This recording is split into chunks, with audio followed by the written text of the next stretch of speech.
하나님, 이 시간 주님이 나의 구원자이시고 주님이 나의 치료자이심을 믿으며 우리의 연약한 부분, 아픈 부분 위에 믿음으로 손을 올립니다. 이 시간 하나님께서 우리의 상처받은 심령과 우리의 몸에 나약해진 곳에 임재하셔서 치료해 주시고 회복시키시고 고치시고 보듬고 싸매어 주시옵소서. 주님의 말씀으로 이 시간 나와 함께 하심을 다시금 보게 하시고 말씀을 듣고 내 영이 기뻐 오직 하나님만을 찬양하는 복된 인생 되게 하여 주시옵소서. 말씀을 전하는 부족한 종도 사용해 주셔서 마른 막대기 같은 부족함 투성이지만 하나님께서 하나님의 능력으로 주님의 음성만이 선포되게 하옵소서. 예수님 귀하신 이름으로 기도드립니다. 아멘. 예배 자리에 나오신 모든 분들 주님의 이름으로 환영하고 축복합니다. 옆에 계신 분들하고 이렇게 축복합시다. 하나님이 오늘 당신을 치료하십니다.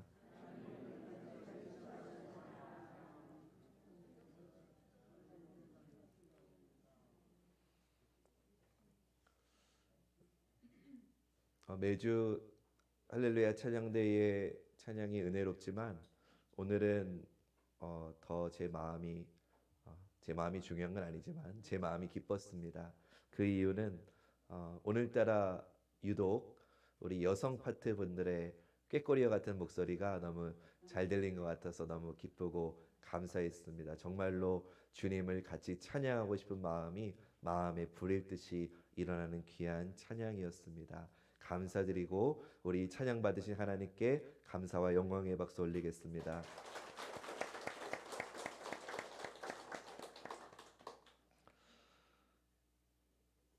오늘 본문이 있는 사무엘상 15장은 하나님께서 사울에게 아말렉과의 전쟁을 명령하시는 것으로 시작이 됩니다. 오늘 우리가 읽진 않았지만 앞선 본문 15장 1절부터 3절 말씀 보면 사무엘이 사울에게 이르되 여호와께서 나를 보내어 왕에게 기름을 부어 그의 백성 이스라엘 위에 왕으로 삼으셨은즉 이제 왕은 여호와의 말씀을 들으소서. 만군의 여호와께서 이같이 말씀하시기를 아말렉이 이스라엘에게 행한 일 곧 애굽에서 나올 때에 길에서 대적한 일로 내가 그들을 벌하노니 지금 가서 아말렉을 쳐서 그들의 모든 소유를 남기지 말고 진멸하되 남녀와 소아와 젖 먹는 아이와 우양과 낙타와 나귀를 죽이라 하셨나이다 하니. 하나님께서 아말렉을 멸하라라고 명령하신 이유는 사실 오래전 사건을 배경으로 합니다. 출애굽기 17장을 보면 출애굽한 이스라엘 백성들이 르비딤이라고 하는 광야를 지날 때 그 지쳐 있는 이스라엘 백성들을 뒤쫓아와 가지고 공격했던 족속이 바로 아말렉이었습니다. 이거는 단순히 아말렉이 이스라엘을 공격한 게 아니라 누차 말씀드리는 것처럼 하나님을 대적하는 일이었지요. 이때 우리가 잘 아는 대로 모세의 손이 올라가면 이스라엘이 이기고 모세의 손이 내려오면 아말렉이 이기는 전세가 되니까 아론과 훌이 모세의 팔이 내려오지 않게 양쪽에서 도와서 승리하게 되는 귀한 장면이 여기서 나오지요. 하나님께서 이때의 일을 마음에 담아두셨다가 지금 사울이 왕이 되었을 때 첫 번째로 내리신 명령이 이 아말렉을 진멸하라 라고 명령을 하신 겁니다. 그러니까 지금 사울이 치러야 될 이 아말렉과의 전쟁은 단순한 전쟁이 아니고 하나님께서 아말렉을 벌하시는 심판으로서의 전쟁이라는 거지요. 그래서 하나님은 아주 준엄한 명령을 내리십니다. 어느 누구도 남기지 말라고 하십니다. 그 무엇도 남기지 말고 싹 다 진멸하라고 명령하십니다. 우리 생각에는 좀 너무하신 거 아닌가 이런 생각이 듭니다. 하나님이 이렇게까지 잔인하셔야 할까? 전쟁에 나간 남자들은 뭐 그렇다 하더라도 여자들과 노인들과 아이들까지 이렇게 아니 짐승들까지 싹 다 진멸하라고 할 필요가 있을까라고 하는 생각이 우리에게는 마음 한구석에 드는 것도 사실입니다. 그러나 여러분, 그건 인간적인 생각이고요. 우리는 언제나 인간적인 생각을 내려놓고 하나님께서 왜 이런 명령을 내리시는가? 하나님의 심판이 가지는 영적인 측면을 우리는 먼저 바라봐야 될 줄로 믿습니다. 이 사건을 통해 하나님이 말씀하시는 것은 죄에 대한 하나님의 심판이 이렇게 무섭고 떨리는 것이라는 것을 말씀해 주시는 겁니다. 하나님은 정말로 죄를 미워하시고 싫어하신다는 겁니다. 온 천지 만물을 지으시고 다스리신 그 하나님께서 그 하나님의 능력과 권위로 행하시는 심판 앞에서 인간이 그 무엇을 변명할 수 있겠고 인간이 그 무엇으로 하나님의 이 준엄한 심판을 피할 수 있겠습니까? 죄를 향한 하나님의 심판의 무서움을 우리는 다시 한번 먼저 분명하게 새겨야 한다는 거죠. 그리고 그 무엇보다 먼저는 이 심판이 사실은 나를 향한 우리를 향한 심판이라는 것을 기억해야 됩니다. 우리가 심판받아야 되는데 그 심판을 나를 대신해서 우리에게 생명을 주신 예수 그리스도의 십자가의 그 구속의 은혜를 우리는 이 사건을 통해서도 먼저금 생각해 보아야 됩니다. 사울은 군사를 모아서 아말렉을 징벌합니다. 그리고 그 전쟁에서 승리합니다. 그런데 전쟁에서는 승리했는데 하나님 말씀에는 불순종하게 됩니다. 분명히 하나님은 그 어느 것도 그 누구도 남겨놓지 말고 진멸하라고 하셨는데 사울과 이스라엘 백성들은 아말렉의 왕을 살려주었고요. 또 가장 좋은 양과 소를 남겨놓았습니다. 사무엘상 15장 9절 말씀. 사울과 백성이 아각과 그의 양과 소의 가장 좋은 것 또는 기름진 것과 어린 양과 모든 좋은 것을 남기고 진멸하기를 즐겨 아니하고 가치 없고 하찮은 것은 진멸하니라. 사울은 분명히 전쟁에서는 승리했습니다. 요즘 우리말로 하면 세상에서는 성공했습니다. 그러나 하나님의 말씀에는 온전히 순종하지를 못했습니다. 세상에서는 성공했지만 하나님 앞에서는 실패한 겁니다. 그런데 그 하나님 말씀에 불순종한 이유가 너무나도 그럴싸합니다. 우리 사무엘상 15장 15절과 21절 말씀, 먼저 15절부터 우리 함께 읽어보겠습니다. 시작. 사울이 이르되 그것은 무리가 아말렉 사람에게서 끌어온 것인데 백성이 당신의 하나님 여호와께 제사하려 하여 양들과 소들 중에서 가장 좋은 것을 남김이요 그 외의 것은 우리가 진멸하였나이다 하는지라. 21절도 읽어볼까요? 시작. 다만 백성이 그 마땅히 멸할 것 중에서 가장 좋은 것으로 길갈에서 당신의 하나님 여호와께 제사하려고 양과 소를 끌어놨나이다 하는지라. 왜 불순종했느냐? 그 이유는 하나님께 가장 좋은 것을 드려서 제사 드리기 위함이었다라고 말합니다. 하나님께 가장 좋은 걸 드리면 하나님이 기뻐하실 테니까 그렇게 했다고 말합니다. 여러분, 예나 지금이나 사람은요, 자기의 잘못을 언제나 그럴싸한 명분으로 포장하는 데는 1등이고 귀신입니다. 저는 제가 아이를 키우면서 가끔 제가 훈계를 할 때 너 왜 그랬냐? 라고 했을 때 아빠 잘못했어요 라고 한 번에 말한 적을 한 번도 경험해보지 못했습니다. 언제나 핑계가 있습니다. 아빠 이래서 이런 거야. 얘 때문에 이런 거야. 근데 그게 아이만 그러는 줄 알았는데 저는 청문회를 보면서 대번에 알았어요. 거기 나오는 분들이 그럴 수도 없겠지만 기억이 나지 않습니다. 명백한 증거를 들이밀면 어떻게 합니까? 그건 이렇고 이렇고 이렇기 때문에 이게 이렇게 이렇게 된 겁니다라고 변명을 하죠. 오늘 사울도 똑같습니다. 그냥 욕심이 나서 챙긴 걸 가지고 하나님께 드리기 위해서 그랬습니다라고 변명합니다. 그냥 왜 그랬습니까? 라고 하면 잘못했습니다 하면 될 것을 이렇게까지 포장하면서 변명을 하는 게 바로 우리 인간의 모습이라는 걸 성경은 보여주는 것이죠. 아니, 그렇다고 쳐봅시다. 하나님께 좋은 것 드리기 위해서 남겨놨습니다. 그랬다고 한번 합시다. 그래도 여러분, 이거는 하나님을 크게 오해한 겁니다. 무슨 말이냐? 지금 사울은 하나님께 내가 이 좋은 것, 값진 것을 드리면 하나님이 더 좋은 것 주시겠지라고 하는 이런 마음을 가지고 있기 때문입니다. 여러분, 점집에서 무당이 제일 많이 하는 말이 뭡니까? 우리 권사님 어떻게 얘기 잘하세요? 무당의 점집에 가면은 무당이 제일 많이 하는 말이 그거잖아요. 뭐 이렇게 딸랑딸랑 종 같은 거 치면서 정성이 부족해. 뭐 하라는 거예요? 돈을 더 내라는 거죠. 아, 보이긴 보이는데 희미하다, 희미해. 정성을 더 보이라는 거예요. 정성으로, 제물로 증명을 하라는 거죠.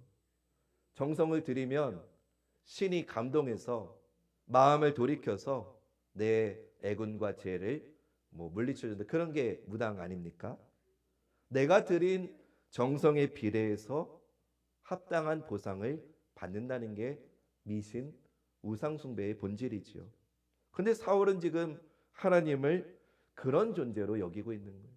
내가 더 좋은 것 드리면 하나님이 더 좋은 걸로 주시겠지. 사랑하는 여러분, 하나님은 예배를 받으십니다. 그런데 하나님은 우리가 바친 제물에 따라서 하나님의 생각이나 하나님의 행동을 이리저리 바꾸시는 그런 분이 아닙니다. 하나님은요, 제물이 아니라 그 제물을 가지고 나오는 우리의 사람의 마음을 보시기 때문입니다.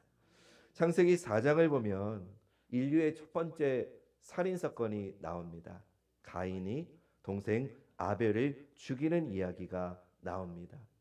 가인이 동생을 죽인 이유는요, 하나님이 아벨의 제사는 받으셨는데 자기의 제사를 받지 않으셨기 때문에 마음에 분이 일어났기 때문이었습니다. 우리는 흔히 하나님이 아벨의 제사를 받으신 이유는 아벨은 짐승을 죽여서 피의 제사를 드렸기 때문에 하나님이 아벨의 제사는 받으시고, 가인의 제사는 곡식으로 곡물로 드렸기 때문에 피가 없기 때문에 하나님이 가인의 제사는 받지 않으셨다. 이렇게들 많이 알고 있습니다. 그러나 그렇지 않습니다. 하나님이 왜 그러셨는지를 알 수 있는 본문이 창세기 4장 4절과 5절 말씀입니다. 아벨은 자기도 양의 첫 새끼와 그 기름으로 드렸더니 여호와께서 아벨과 그의 제물은 받으셨으나 가인과 그의 제물은 받지 아니하신지라. 가인이 몹시 분하여 안색이 변하니. 여러분, 여기서 중요한 표현이 있습니다. 여호와께서 아벨과 그의 제물은 받으셨으나 가인과 그의 제물은 받지 아니하신지라. 여기가 중요합니다. 무슨 말이에요? 하나님은 제물만 받으시는 분이 아니라는 거예요. 하나님은 제물이 아니라 그 제물을 가지고 나오는 사람의 마음을 보신다는 거죠. 아벨과 그의 제물, 가인과 그의 제물. 그러니까 이 제사를 받고 안 받으신 사건은 제물의 차이가 아니라 사람의 마음의 차이였어요. 하나님은 제물을 받으시는 게 아니라 드려지는 제물을 통해서 그 제물을 드리는 사람의 마음을 받으시는 분이라는 거죠. 하나님이 원하시는 건 제물이 아니라 우리의 중심을 받으신다는 겁니다. 사울은 바로 이 점을 놓치고 있는 거예요. 중심이 없어요.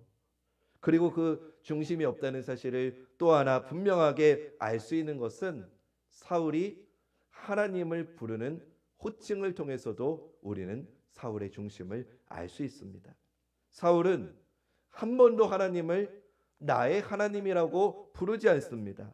아까 읽었던 사무엘상 15장 15절과 21절 말씀 우리 같이 한 번 더 읽어볼 텐데, 사울이 하나님을 부르는 호칭에 집중하면서 우리 읽어보겠습니다. 먼저 15절입니다. 시작. 사울이 이르되 그것은 무리가 아말렉 사람에게서 끌어온 것인데 백성이 당신의 하나님 여호와께 제사하려 하여 양들과 소들 중에서 가장 좋은 것을 남김이요 그 외의 것은 우리가 진멸하였나이다 하는지라.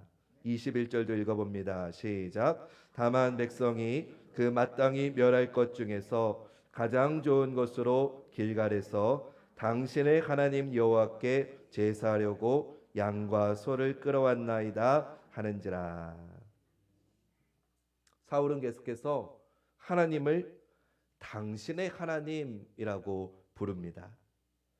사울은 하나님을 한 번도 부정한 적은 없습니다. 하나님을 인정하기도 합니다. 신앙인처럼 행동도 했습니다.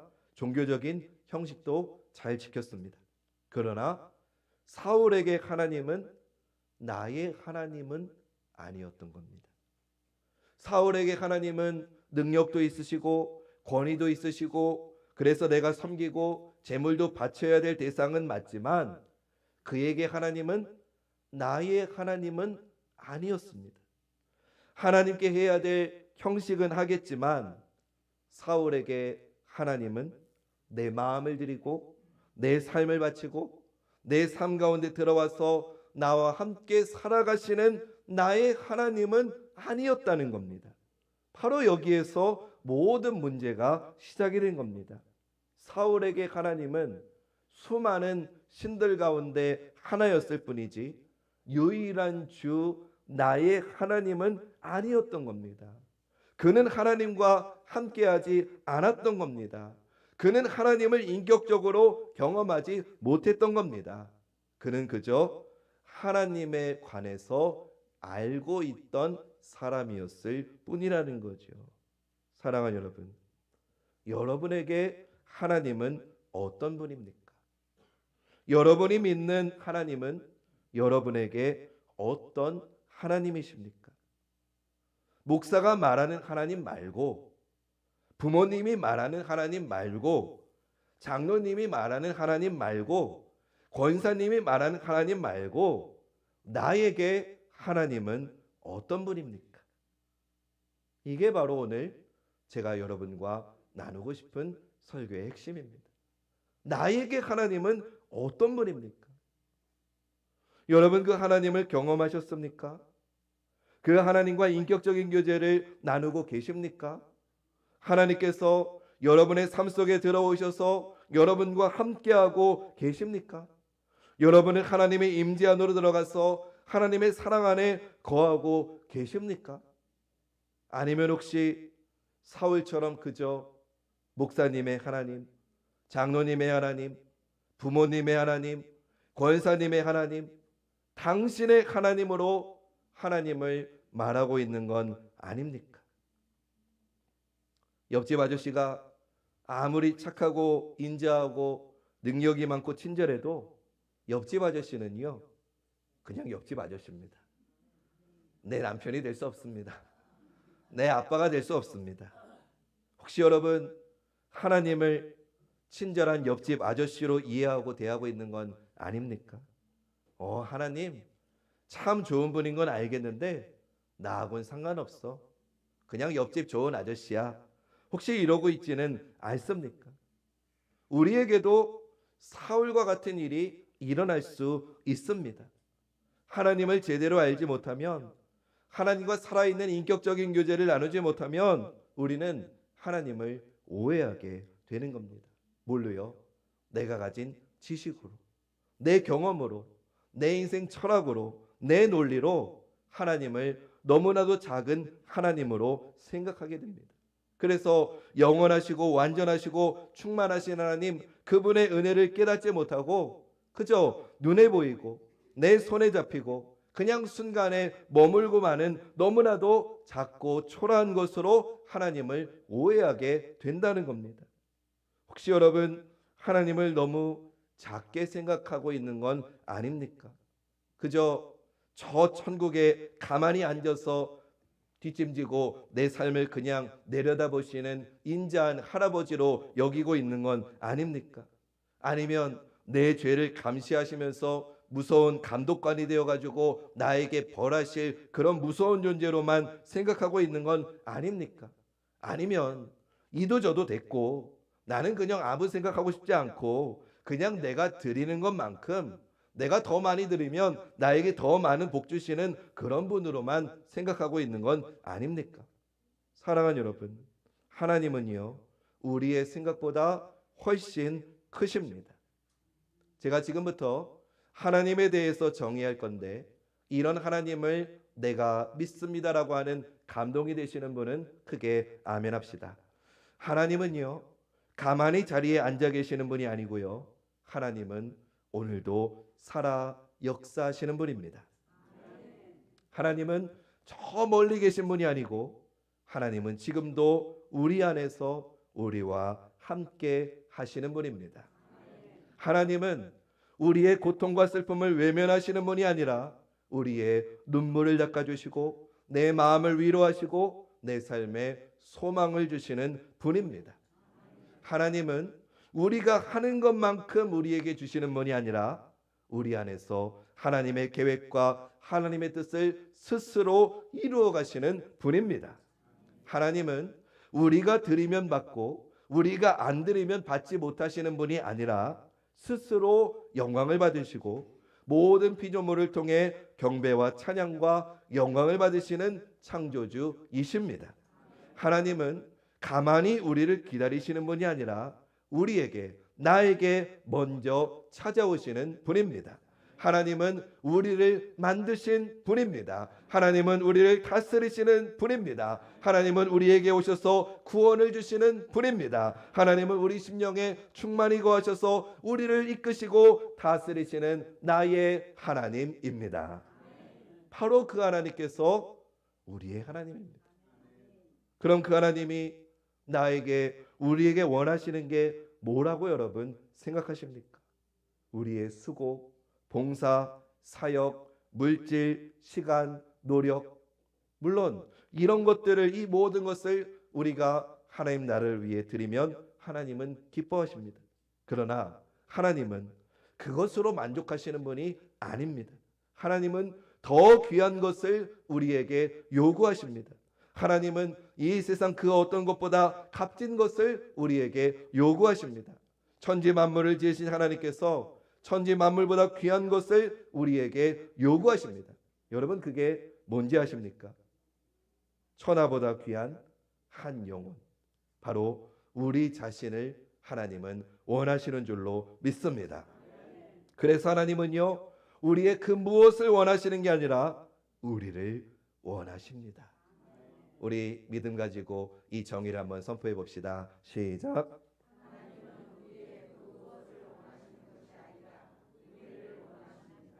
아멘. 바로 우리를 받으시려고 하나님 앞에 나아갈 자격도 없고 나아가려고 하는 의지도 없이 죄 가운데서 사망의 저주로 무너져버린 우리를 살리시고 거룩하게 하시려고 당신의 아들 예수 그리스도를 십자가에 대어서 우리를 위해서 당신의 아들을 하나님이 주셨습니다. 그만큼 하나님은 우리를 원하시고 그만큼 하나님은 우리를 사랑하시는 겁니다. 사랑하는 여러분, 하나님에 대한 오해는 하나님을 인격적으로 경험할 때 깨지는 겁니다. 말씀과 기도 가운데 하나님을 만날 때 우리는 하나님을 인격적으로 경험할 수 있습니다. 그리고 하나님은 당신을 만나고 경험하는 그 은혜의 자리로 우리를 부르셨는데 그것이 바로 예배인 줄로 믿습니다. 우리는 우리에게 오시는 하나님을 만나고 오셔서 우리를 부르시는 그 하나님께 반응하고 그 하나님께 나아가서 그 하나님을 경험하는 예배를 드려야 됩니다. 그리고 그 예배의 본질과 생명과 능력이 우리의 삶으로 확장되어야 합니다. 그 크신 하나님을 예배 중에 그리고 우리의 삶의 한가운데서 만나고 경험해서 하나님과 동행하는 여러분 되시기를 주님의 이름으로 축원합니다. 이 예배가 회복될 때, 이 예배의 본질을 우리가 깊이 경험하고 누릴 때 하나님에 대한 오해가 깨지고 비로소 교회가 교회되는 것이고 우리의 믿음과 우리의 삶이 회복되는 줄로 믿습니다. 여러분, 하나님은 우리의 다른 어떤 것이 아니라 우리를 원하세요. 우리 옆에 분하고 이렇게 인사합시다. 하나님은 당신을 원하십니다.